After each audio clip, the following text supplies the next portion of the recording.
A Japanese mother watches her 1-year-old struggle. He falls. He cries. He looks up at her, waiting for her to rush in, pick him up, fix everything. But she doesn't move. To you, this might look cold, maybe even neglectful.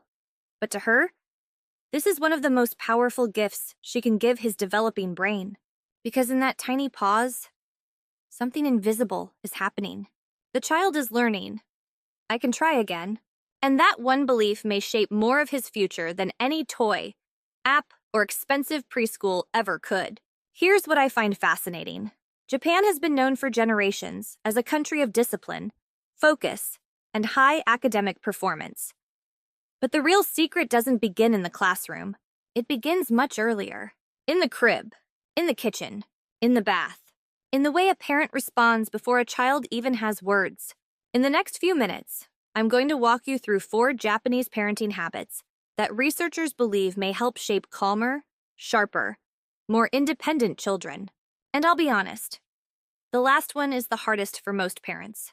Not because it costs money, not because it takes special knowledge, but because it asks you to do the one thing your instincts hate most. Wait, before we begin, a quick warning.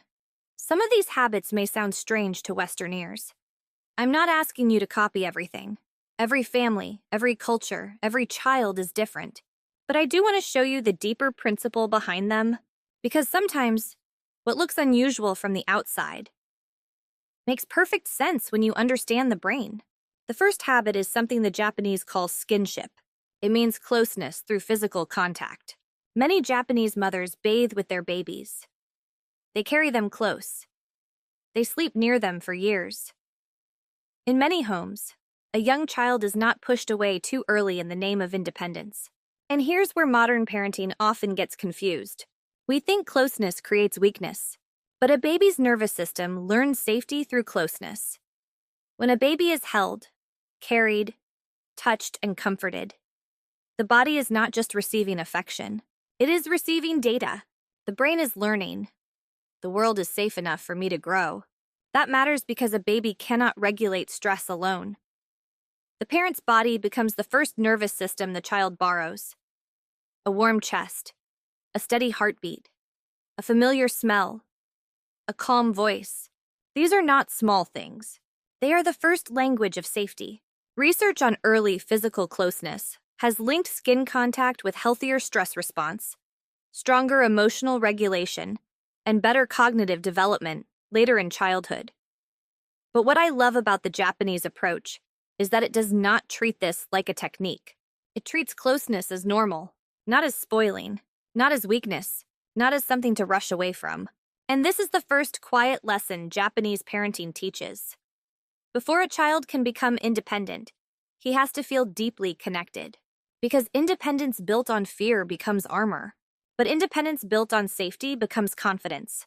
And that leads to the second habit, which begins not in the bedroom or the bath, but at the table.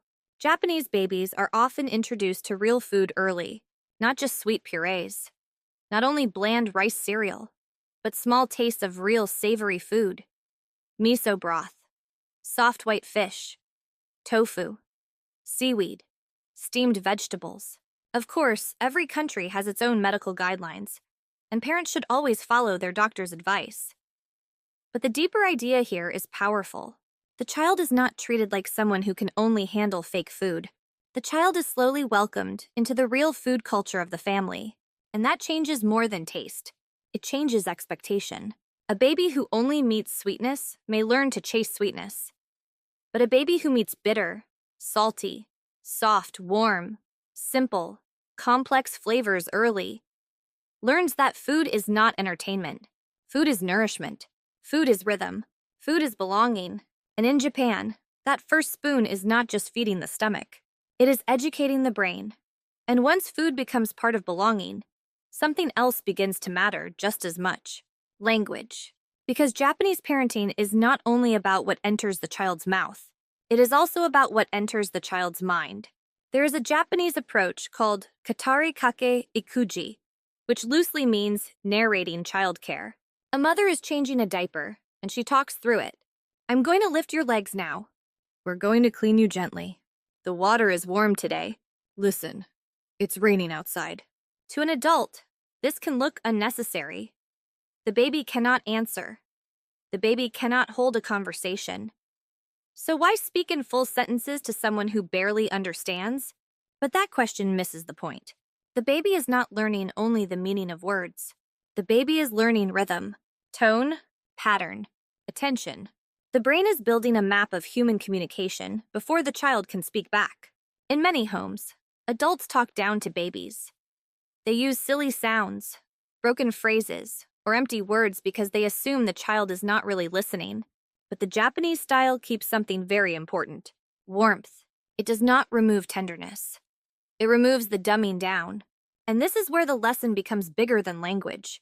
When you speak to a baby like a real person, you are quietly telling him, you are already worthy of being included. You do not have to wait until he is older. You do not have to wait until he is useful. You do not have to wait until he can impress you.